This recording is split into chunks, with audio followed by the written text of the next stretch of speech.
मजेदार।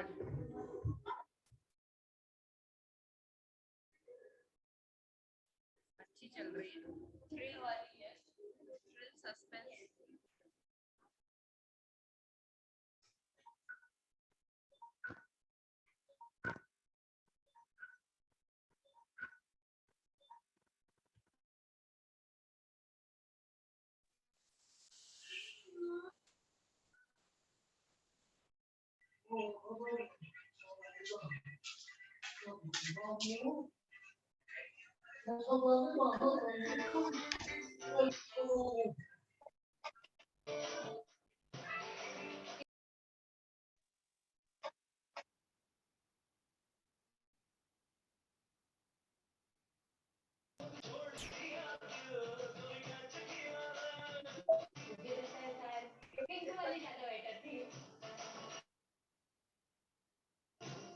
मेरे पास 60 से 70 साड़ियां हैं, एक ही साड़ी बार बार रिपीट करने में मुझे प्रॉब्लम लगती है।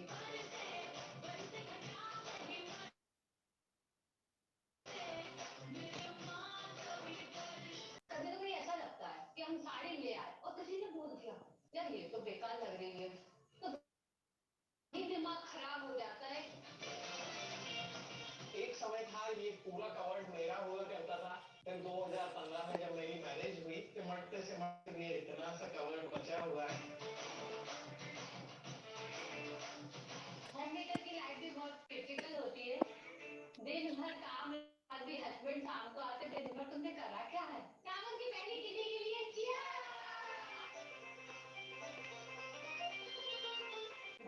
किटी को लेके बहुत एक्साइटेड रहती है।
उसका वंशिल वहां पहुंच करके ऊपर रहता है ना बाबा, पहले बोलने का ना मुझे उसके हर वर्ष किटी होती है, जिससे वो पहले से प्रिपेयर रहता है कि हमें नेक्स्ट मंथ किटी रखना है, हम क्या क्या किटी में कर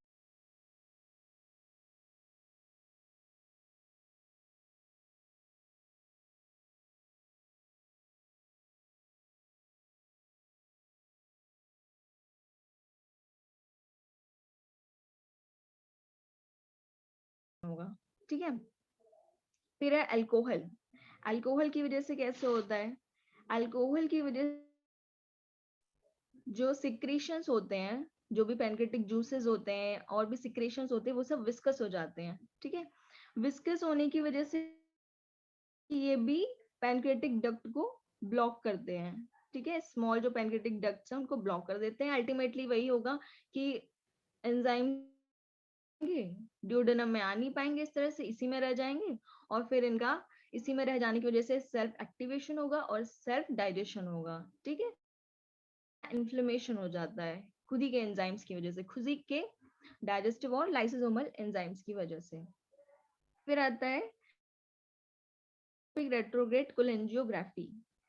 ये एक एंडोस्कोपी है, एंडोस्कोपी करते हैं जिससे कि हम बेलियरी और पैनक्रेटिक डक्ट डिजीजेस को जानने के लिए। तो जब ये भी एक इम्पोर्टेंट कॉज है, जब भी ये कराया जाता है तो अक्यूट पैंक्रेटाइटिस होने के चांसेस रहते हैं। Hyper ट्राइग्लिसरीडियम।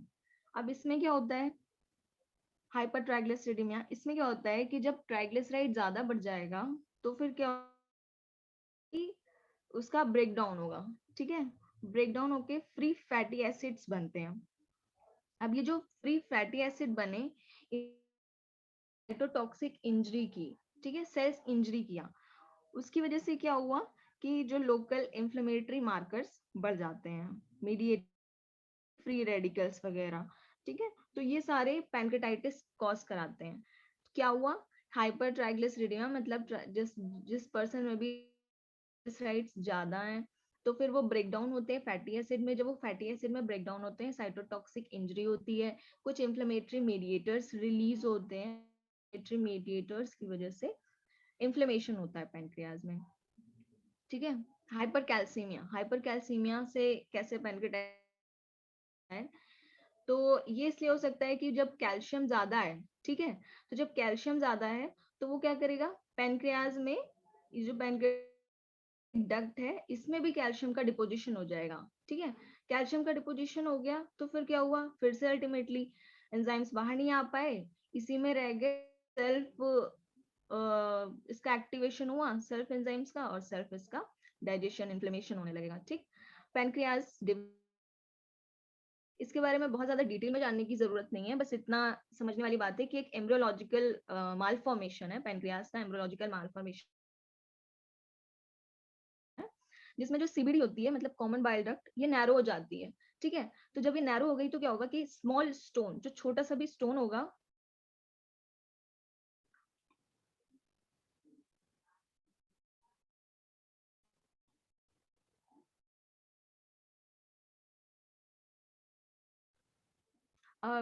Just wait for 2 minutes, मैं देखती हूँ वॉइस के लिए, अगर सही नहीं हो पाएगा तो फिर नेक्स्ट क्लास में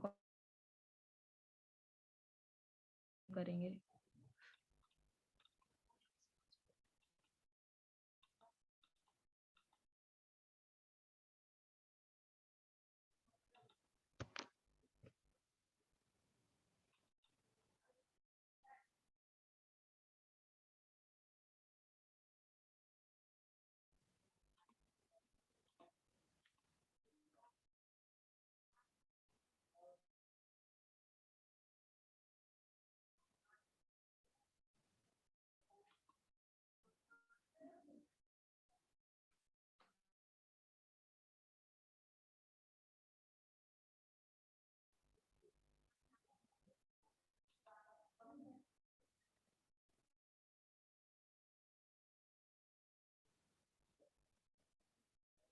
आवाज आ रही है आप लोगों को?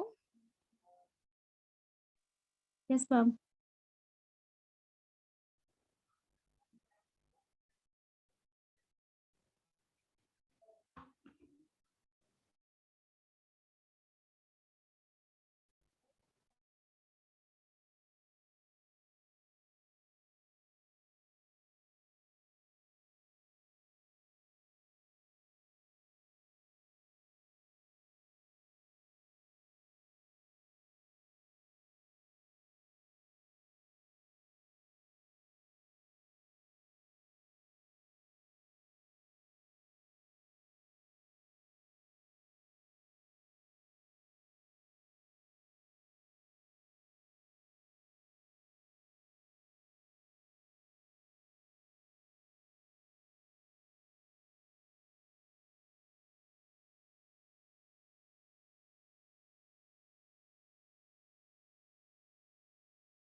आटा गूंदा जा रहा है।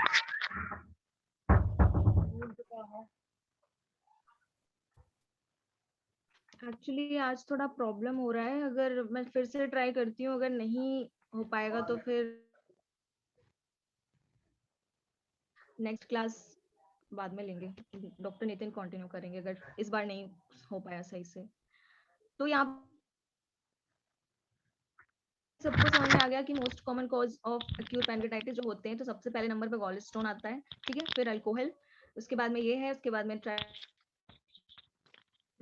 और फिर ये सारे हैं, ठीक है। लिस्ट जो आता है, यहाँ से क्वेश्चन आता है कि ड्रग्स जो लिस्ट है वो ड्रग्स है, ठीक है, यहाँ से क्वेश्चन आता है। उसके बाद में फिर most common cause of chronic pancreatitis in adults alcoholism. अब यहाँ से क्वेश्चन आता है तो कैसे याद रखोगे, A for adults, A for alcohol, ठीक।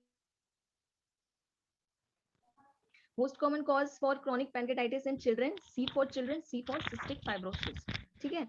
तो ये यहाँ से दोनों से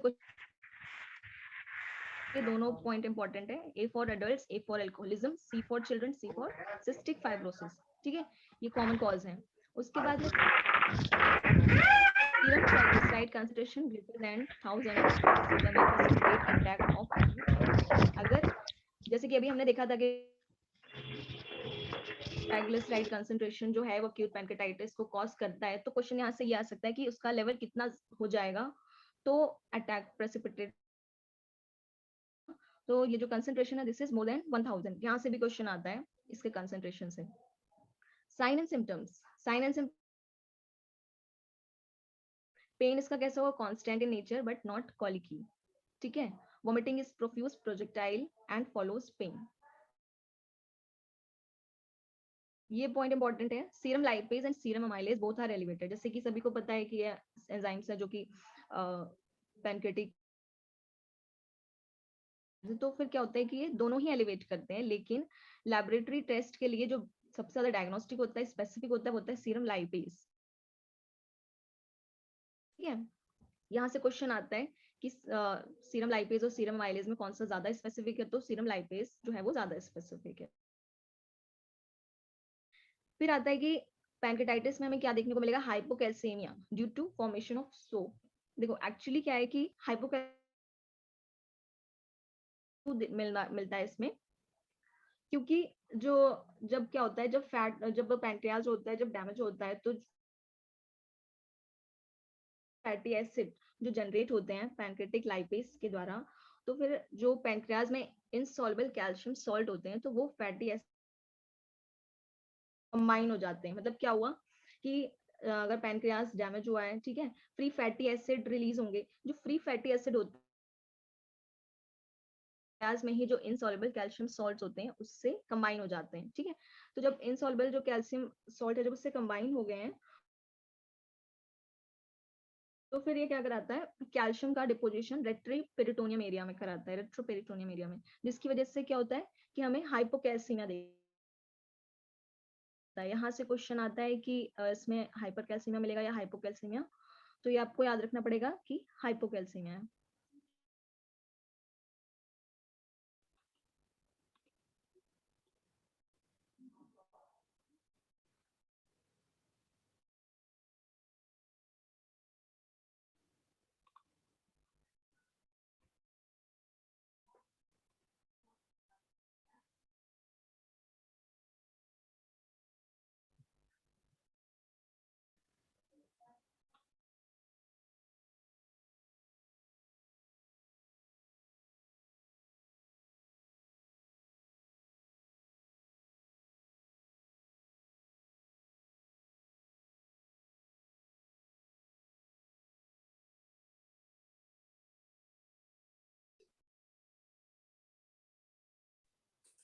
हेलो श्रुति। गुड इवनिंग सर, एक्चुअली थोड़ा सा कनेक्शन प्रॉब्लम हो रहा है, तो ओके। सर ऐसा करते हैं नेक्स्ट क्लास नितिन को दे देते हैं अभी। हाँ हाँ, क्या बीच में डिस्टर्ब हो रहा है क्या? यस सर, थोड़ा सा बीच बीच में वर्ड्स गायब हो जा रहे हैं, थोड़ा डिस्कनेक्ट। तो ऐसा करो कि नितिन का कंटिन्यू कर दो, फिर यस सर। श्रुति के कब तक बुक कर ले। ओके।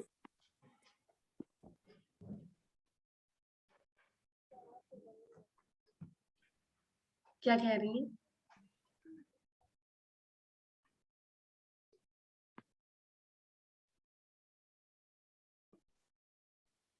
मैम होस्ट बना दीजिए मैम। हाँ नितिन, एक सेकंड।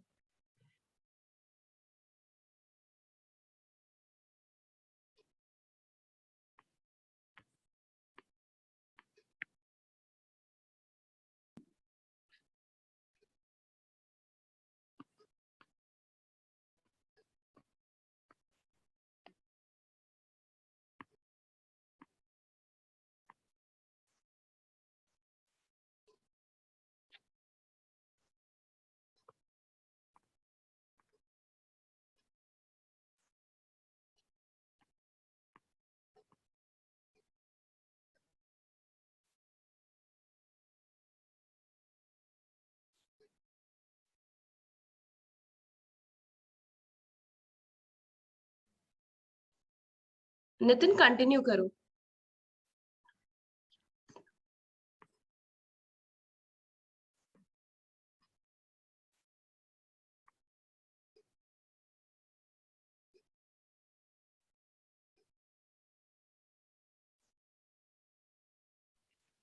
हेलो, स्क्रीन शो हो रही है सबको?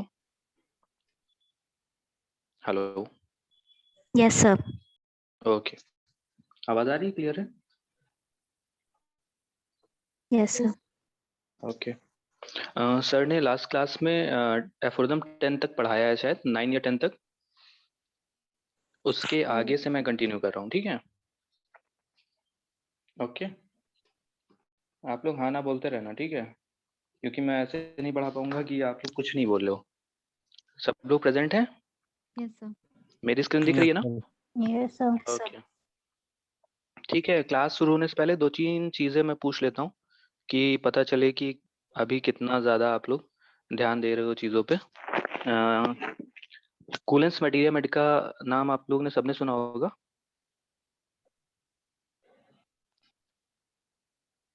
कोई Yes, बता देगा sir. कब आई थी, कब ट्रांसलेट की थी हनीमैन ने? 1790. 1790, ठीक है।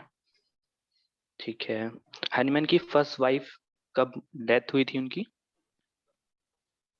Wife of Hahnemann died in, first wife of Hahnemann? 1830। 1830, ठीक है, एकदम सही है।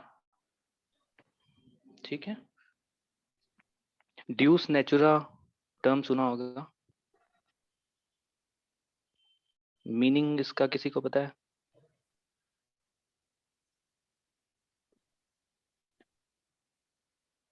एग्जाम्पल मतलब मैं इसके ऑप्शन दे रहा हूँ। Follow the nature, natural disease, natural phenomena, natural condition. Cause of nature. हाँ, फॉलो द नेचर, ठीक है। Thank okay, Hahnemann died in city of, किस सिटी में हनीमैन की डेथ हुई थी? Paris. मिज़ैन में, लिप्जिग में, पेरिस में, कोएथन में? Paris. Paris. ओके, ठीक है। आप लोग कॉमन सेंस भी लगाओगे तो आपको एडिशन भी याद होंगे, तो आप ये सोच सकते हो ना कि कैसे उनके लास्ट एडिशन कहाँ पब्लिश हुआ था, पेरिस में हुआ था, है ना? ठीक है, ओके। सर ने 10 तक पढ़ाया है। उसके बीच में 2-4 चीज़ों का मैं निमोनिक बता देता हूँ। एफोरिज्म नंबर 6, आप एफोरिज्म नंबर 6 मेरी स्क्रीन दिख रही है? Yes, sir. इसमें एक निमोनिक लिख लीजिए, यूपी में पीएम। इसका मतलब क्या है? 6 में है अनप्रेजुडाइज्ड ऑब्जर्वर, मतलब कि यू मतलब अनप्रेजुडाइज्ड ऑब्जर्वर। पी से क्या है? पोर्ट्रेट ऑफ डिजीज, ठीक है, पोर्ट्रेट ऑफ डिजीज। मे का मतलब है मॉर्बिड फिनोमिना, मॉर्बिड फिनोमिना,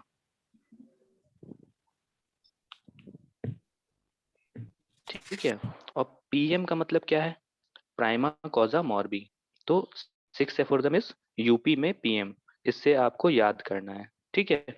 और मॉर्बिड फिनोमेना जो है ये 2 जगह आया है, यहाँ पे भी दिया हुआ है, ब्रैकेट में दिया हुआ है, आप अगर अपनी बुक में देखोगे, और 12th एफोरिज्म में दिया हुआ है ये, 12th में, हाँ 12th में भी दिया हुआ है। तो 6 एंड 12th में मॉर्बिड फिनोमेना टर्म यूज हुआ है, ठीक है। और 7th एफोरिज्म का आप लोग एक निमोनिक लिख दो। सीता बोल दो चाहे सीटा बोल लो, जो आपको समझ में आए। सी से क्या हो जाएगा? कॉजा ओकेजनैलिस, सी से। आई से क्या हो जाएगा, इंडिस्पोजिशन। टी से क्या हो जाएगा, टोटलिटी ऑफ सिम्टम। और ए से क्या हो जाएगा, एंटीपैथी। एंटीपैथी किसमें दिया है, फुटनोट दिया हुआ है, ठीक है। एंटीपैथी साथ के सर फिर फुटनोट। से बता दीजिए। सी से क्या है, कॉजा ओकेजनैलिस।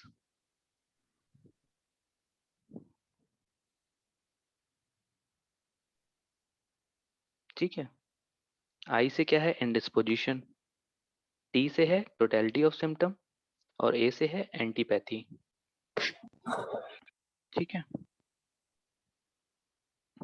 ये हो गया 10 तक जो सर ने पढ़ाया था। उसके बाद मैं 10 से ही शुरू कर रहा हूँ, ठीक है। 10 में देखिए क्या है, material organism without vital force. तो आपने 9th पढ़ा होगा, वाइटल फोर्स इन हेल्थ। तो 9th में है हेल्थ में वाइटल फोर्स कैसा रहता है, और 10th में क्या है, material organism without vital force. तो आपको जो यहाँ पे मेन चीज याद रखनी है वो क्या है, कि विदाउट वाइटल फोर्स इसका मतलब डेड। डेथ की डिफिनीशन दी हुई है यहाँ पे। तो क्या है कि capable of no sensation, no function, no self preservation. तो अगर डेड है कोई इंसान डेड है तो उसमें क्या हो जाएगा, capable of no sensation body, किसी कैपेबल नहीं होगी, no sensation, no function, no self preservation. ये डेथ की डिफिनीशन है। तो डिफिनीशन ऑफ डेथ अगर पूछा जाएगा तो 10th एफोरिज्म में है। In absence of the vital force, footnote में क्या दिया है, in absence of the vital force organism is dead, it decays and resolve into its chemical constituents. तो क्या हो जाता है, वाइटल फोर्स के प्रेजेंट में, अगर वाइटल फोर्स प्रेजेंट है इंसान में तो वो जिंदा है, और अगर नहीं है तो वो डेड बोलेंगे उसको। और वो क्या होती है, डिके हो जाती है और केमिकल कॉन्स्टिट्यूएंट में रिजॉल्व हो जाती है। तो 10th में हमको क्या याद करना है, कि vital force without material organism without vital force it is dead.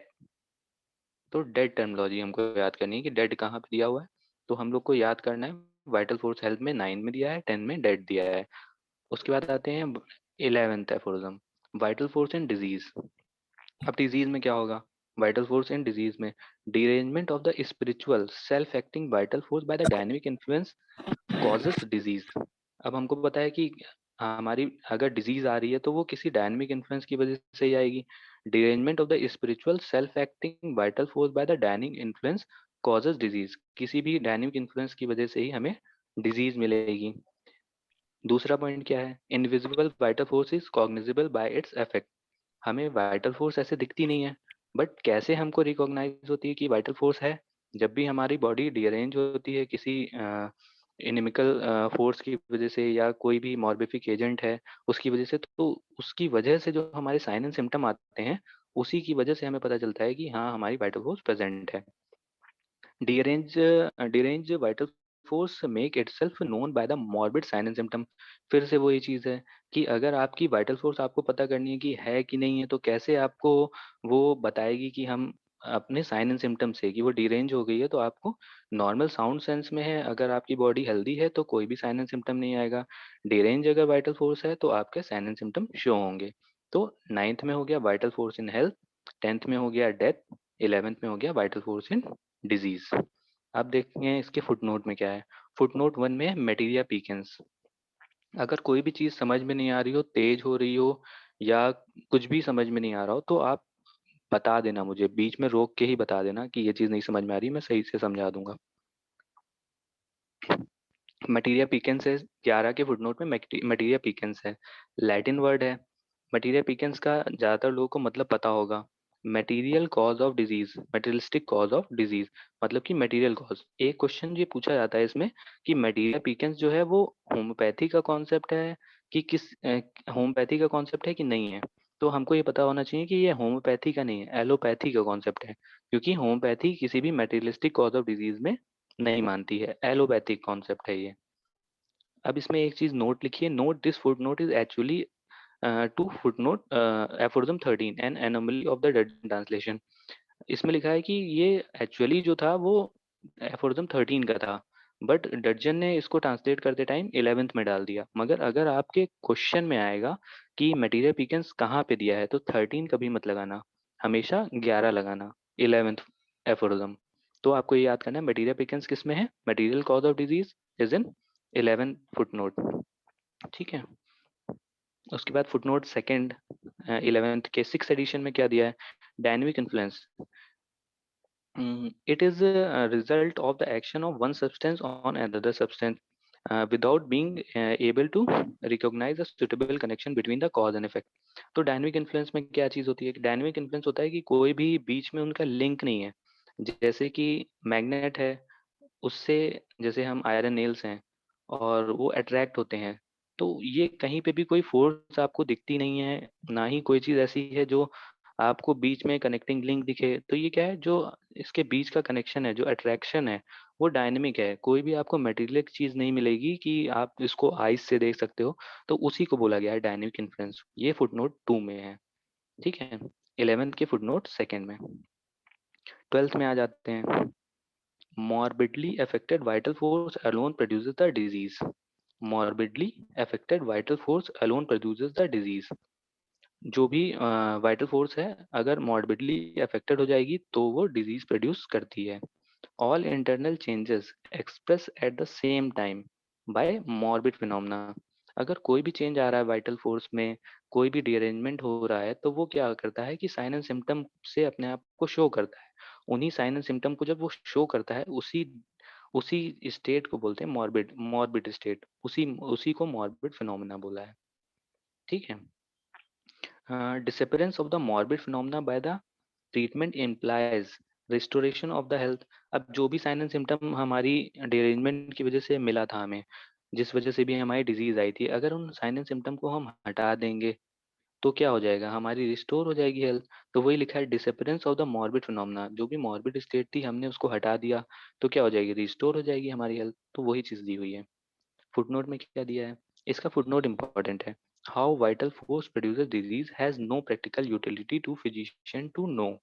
इसमें हनीमैन ने बोला है कि जैसे हमें ये चीज नहीं पता लगानी है कि वाइटल फोर्स कैसे काम करती है, किस तरह से क्योर करती है, किस तरह से हमारी मेडिसिन एक्ट करेगी। उनका सिंपल मतलब था कि हमें ट्रीटमेंट करना है, हमें अपना टाइम इन सब चीजों पे वेस्ट नहीं करना है। तो ये चीज आती है कि how vital force produces disease has no practical utility to physician to know. इसमें हमें टाइम वेस्ट नहीं करना है कि कैसे वाइटल फोर्स डिजीज प्रोड्यूस करती है, कैसे क्योर होता है। हमें बस क्योर पे ध्यान देना है कि कैसे हमारा क्योर होगा। तो हम लोग को फिर से पढ़ना है, morbidly affected vital force alone produces the disease. तो ये 12th में है। मेन चीज है मॉर्बिड फिनोमेना। मॉर्बिड फिनोमेना किस एफोरिज्म में है, 12th में है। अभी हम लोग ने आगे भी पढ़ा था मॉर्बिड फिनोमेना, किसमें था, 6 में था, यूपी में पीएम, ठीक है। तो दूसरी दूसरी बार आया ये, तो 6 में है और 12th में है। अब आते हैं 13 में, एलोपैथिक व्यू ऑफ डिजीज। अब एलोपैथिक फिजिशियंस कैसे डिजीज को देखते हैं। Disease are separate from the living whole. Homeopath में क्या होता है कि होलिस्टिक कॉन्सेप्ट है कि हम उसको, डिजीज को और बॉडी को सेम मान के चलते हैं एज अ होल, बट ये लोग अलग मानते हैं। A material thing is hidden in the interior of the causing organism causing disease. वही है अभी जो मैंने बताया था, मटीरियल पीकेंस वाली चीज है इनकी, कि ये किसी एक ऑर्गेनिज्म को या किसी एक कॉज को मानते हैं जो कि डिजीज प्रोड्यूसिंग है। तो एलोपैथिक व्यू ऑफ डिजीज में क्या है कि ये उसको सेपरेट मानते हैं, और एट द सेम टाइम ये किस पे बिलीव करते हैं, मटेरियल कॉज पे या मटेरियल पीकेंस पे। ये हिडन होता है हमारे अंदर, ठीक है। Truly mischievous art non healing. तो ये क्वेश्चन आता है कि हनीमैन ने किसको ट्रूली मिस्चीवियस आर्ट बोला है, किस पैथी को। तो एलोपैथी के लिए truly mischievous art term use किया है। तो ये भी आ सकता है, एंटीपैथी के लिए बोला है, कि होम्योपैथी के लिए बोला है, कि एलोपैथी के लिए बोला है। तो ये चीज अगर पूछी जाएगी, ट्रूली मिस्चीवियस आर्ट टर्म या नॉन हीलिंग आर्ट किसके लिए बोला है, तो एलोपैथी को बोला है उन्होंने, हनीमैन ने, ठीक है। अब आते हैं 14 पे। Every curable disease is only known by the morbid sign and symptom. तो 14 एफोरिज्म में हनीमैन ने बोला है कि जो भी क्योरेबल डिजीज हैं, जो हम ट्रीटेबल डिजीज हैं, वो अपने मॉर्बिड साइन एंड सिम्टम से हमें शो करती हैं।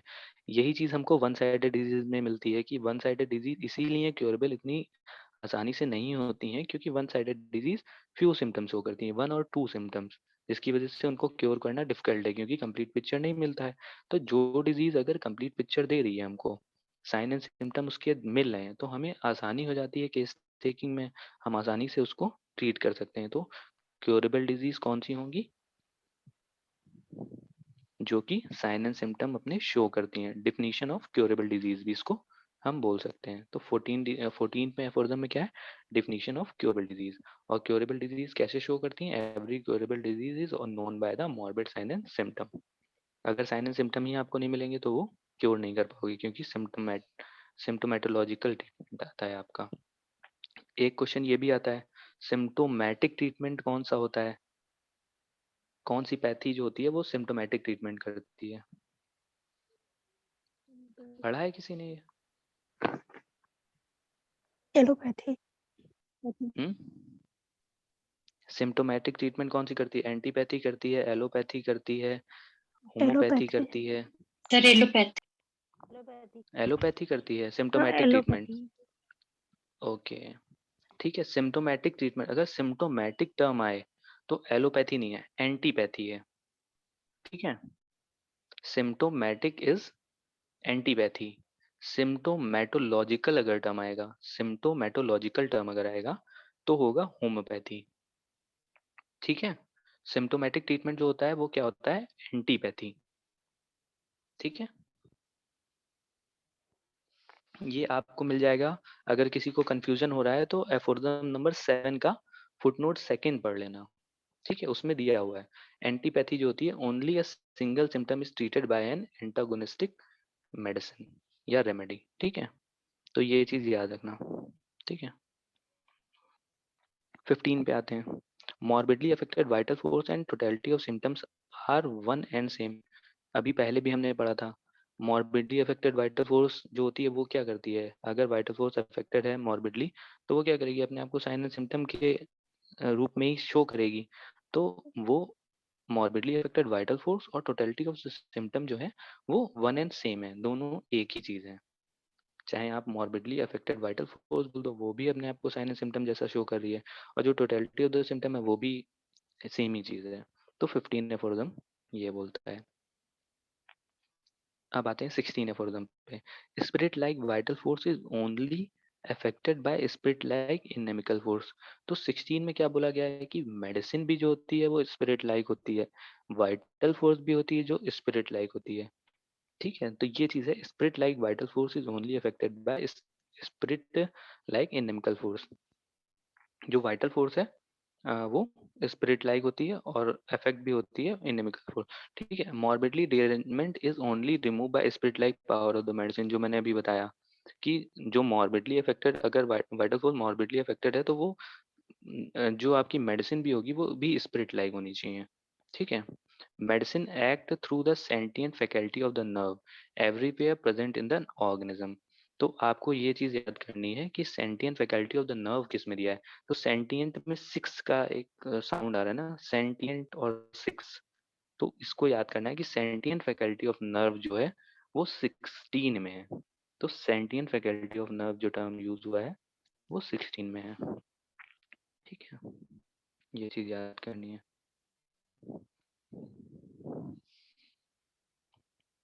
Medicine act to the sentient faculty of the nerve. हम जब भी कोई मेडिसिन देते हैं, हम टंग डोज देते हैं या हम एक्सटर्नली भी यूज कर रहे हैं, तो वो कैसे आपकी वर्क कर रही है, वो नर्व्स के थ्रू ही परसीव हो रही है। तो वही चीज बोला गया है 16 एफोरिज्म में कि वो कैसे एक्ट करती है। इसमें एक क्वेश्चन पूछा जाता है कि जो वाइटल फोर्स होती है, जैसे हम लोग जो देते हैं मेडिसिन देते हैं, उसमें कौन सा ऑर्गन जो होता है वो सबसे ज्यादा ससेप्टेबल होता है डोज के लिए, जो मेडिसिन हम देते हैं। मैं क्वेश्चन ही पढ़ लेता हूँ। Most common affected part by medicine is, option दे रहा हूँ, most common affected part by medicine is, ये क्वेश्चन आया हुआ क्वेश्चन है। टंग है, नेल है, एनी पार्ट ऑफ बॉडी है, ब्लड वेसल है। कौन सा पार्ट जो होता है वो सबसे ज्यादा अफेक्ट होता है मेडिसिन से, tongue, nail. Nail, any part of the body, blood vessels. Nail है क्या? नेल नहीं है। टंग टंग टंग टंग है, ठीक है। इसका आंसर होगा टंग। मगर टंग भी तब बोलोगे आप जब आपके क्वेश्चन में 6th एडिशन लिखा होगा, 6th एडिशन, ठीक है। 6th एडिशन में सबसे ज्यादा मोस्ट कॉमन अफेक्टेड ऑर्गन कौन सा होगा, ये दिया है 284 एफोरिज्म में, ठीक है। पढ़ लेना इसको। और अगर आएगा 5th एडिशन में, तो हो जाएगा एनी पार्ट ऑफ बॉडी। ठीक है,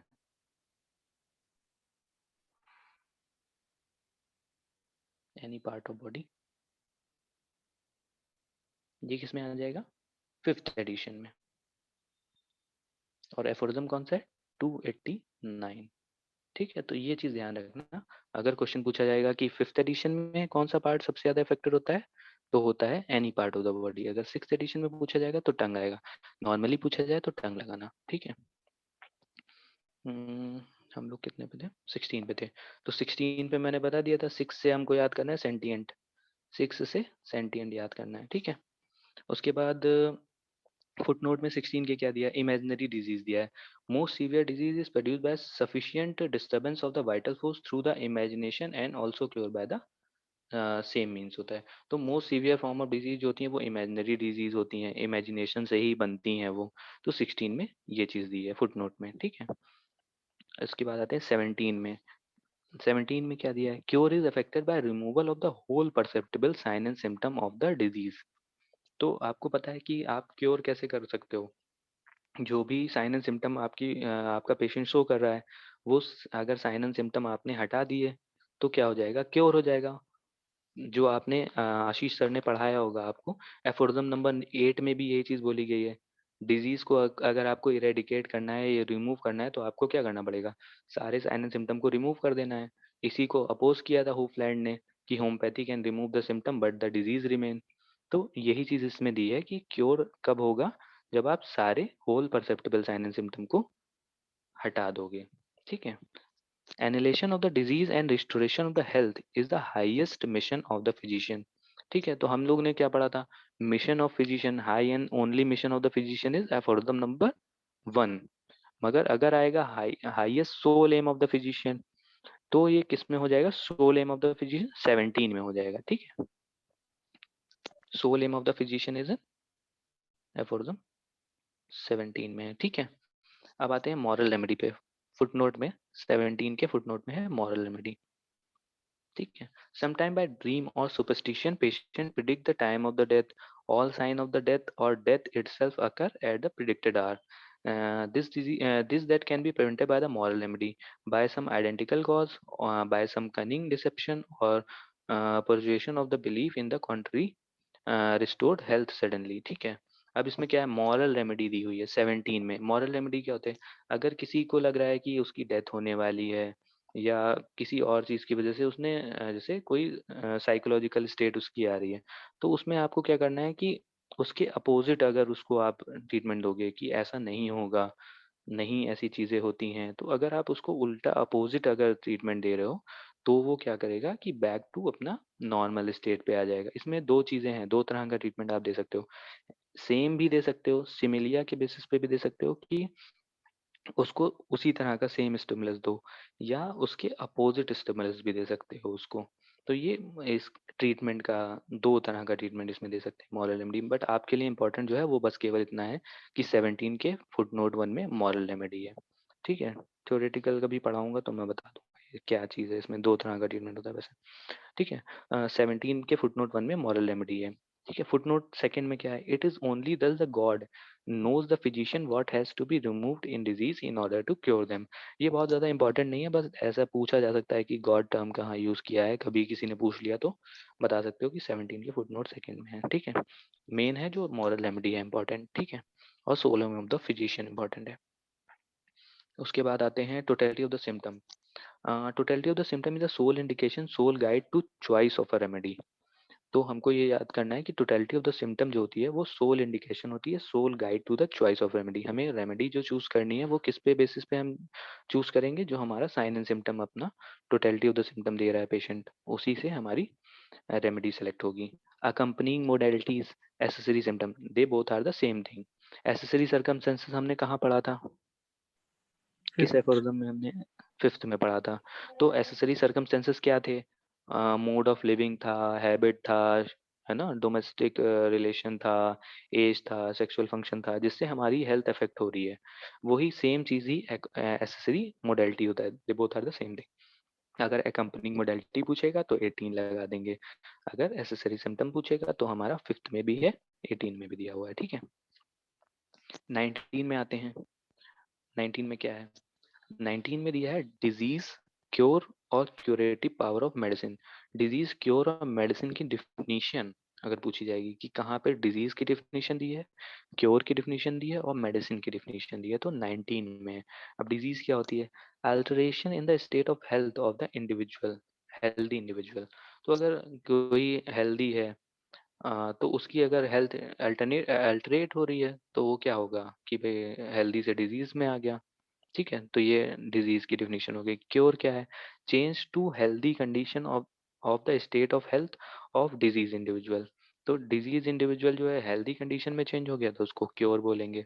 curative power of the medicine, power which alter the man state of health. तो हमें यही पता है कि मेडिसिन किस चीज को मेडिसिन बोलते हैं, जो जिसमें डिजीज प्रोड्यूसिंग पावर होनी चाहिए, एट द सेम टाइम वही उसकी डिजीज क्योरिंग पावर होती है।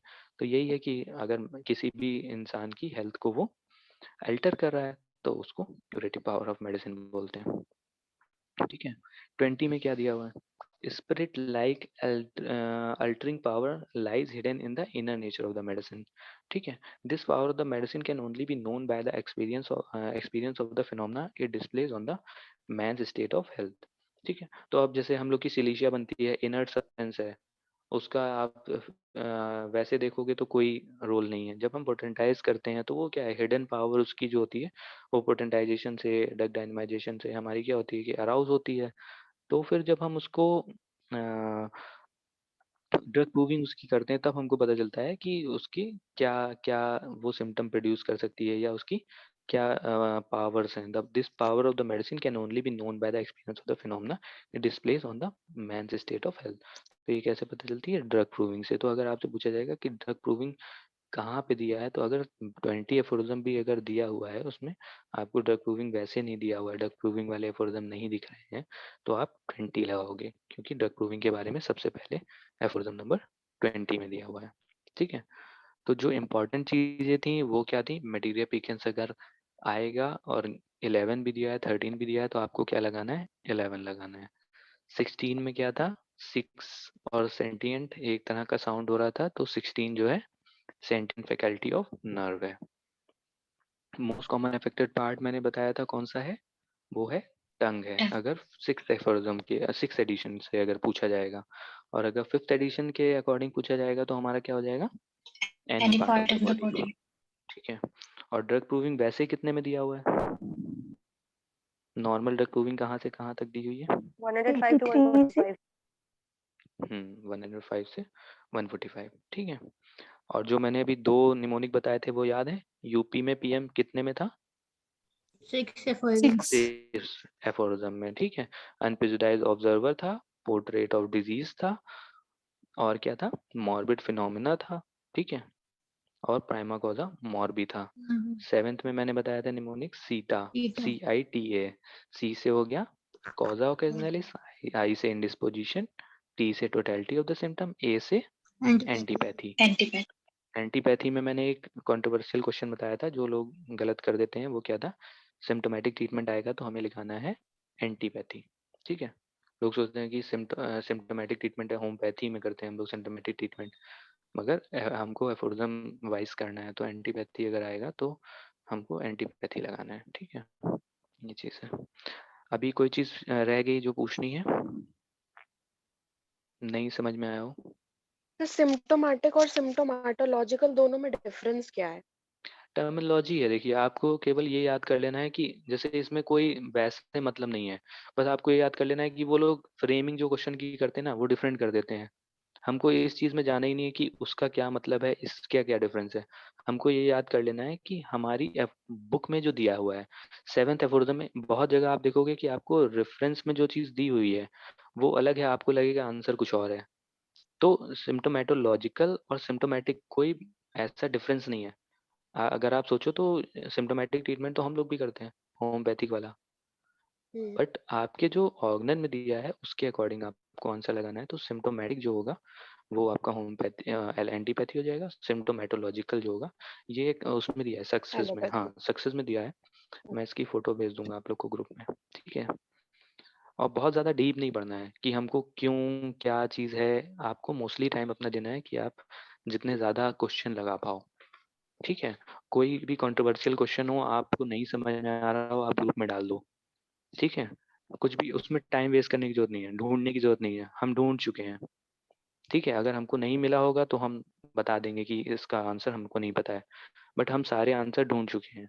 तो हम टाइम वेस्ट कर लें वो बेटर है कि आप अपना टाइम वेस्ट करो, ठीक है। जो मैंने कुछ क्वेश्चन पूछे थे, कूलेंस वर्टीरिया मेडिका 1790 में आई थी, ट्रांसलेट करी थी हनीमैन ने। Hahnemann first wife died in 1830, ठीक है। ड्यूस नेचुरा मतलब फॉलो द नेचर, ठीक है। अच्छा, एक एक एक क्वेश्चन आता है, मेडिसिन ऑफ एक्सपीरियंस किसने लिखी थी? मेडिसिन ऑफ एक्सपीरियंस हनीमैन ने। हनीमैन ने लिखी थी ना, ठीक है। सबको पता है?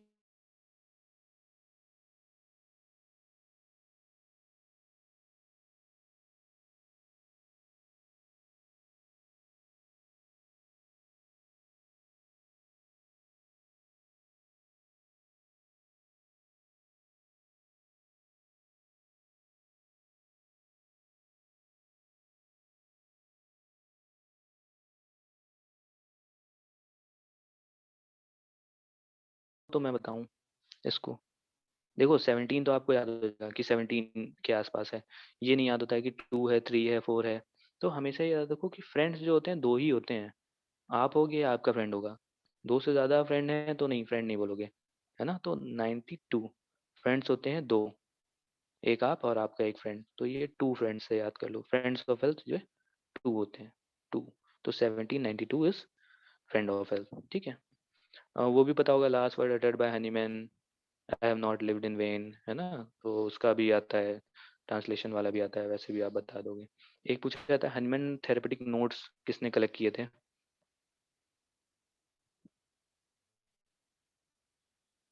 Therapeutic notes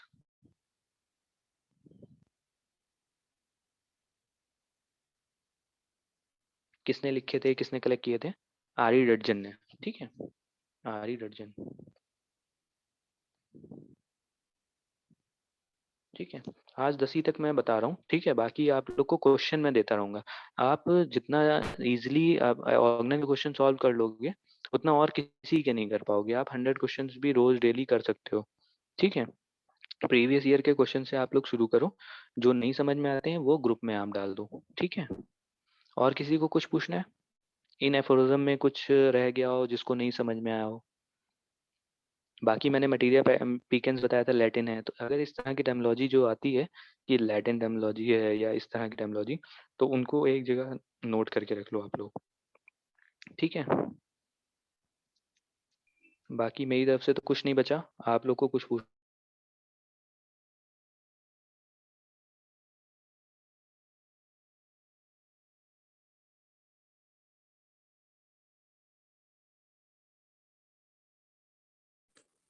hello hello. Hello हाँ नितिन, हेलो हो गई थी, हो गया हेलो, ना नितिन? जी जी सर। अच्छा अच्छा, ये नितिन ने सीता कहाँ पे बताया था अभी? कोई सर बताया 7th में बताया था। तुमने? सेवन में सेवन में क्या था, सीता क्या था ये? cause and disposition, totality, entity. totality of symptoms. तो सेवन में सीता याद रहेगा कि नहीं रहेगा? Yes, हाँ, sir. Yes, वैसे sir. उसको याद Yes, करने sir. के सबसे थोड़ा सा और इजी कर सकते हो कि सेवन में मैंने क्या बताया था, सेवन को कैसे याद करना है। सेवन की कोडिंग क्या की थी? Heaven. सेवन का हेवन, तो हेवन में कौन है? सीता। सीता मिलेगी ना हेवन में, ठीक है। तो अब याद रहेगा ना कि सीता कहाँ, सेवन में ही है और कहीं नहीं है, ठीक है। अच्छा, एक चीज और नितिन ने बताई थी, आवाज आ रही ना? Yes, sir. Which parts of body affected वाला जो पार्ट बताया था उसने, 5th एडिशन में किस एफोरिज्म में बताया था? 24. 289. 89. 289 289 में। तो टंग अफेक्टेड और any part of body? Any part of Part body. of the part of body. the body. और टंग अफेक्टेड किस सफरेज में? 284. ठीक है, तो ये जितना नितिन ने बताया आज सारा सबको याद कर लेना, ठीक है, तो जिससे कि आगे फिर कंटिन्यू करने में इजी रहेगा सबको। ठीक है, किसी को कुछ पूछना हो नितिन से पूछ लेना। तो ठीक है फिर नितिन।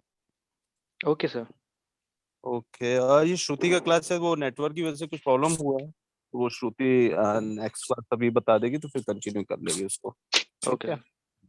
ओके चलो फिर, okay, good night everyone. Thank you, sir. Good night, sir. Good night, sir. Thank you, sir. Good night, Thank you, sir. sir. Thank you, sir.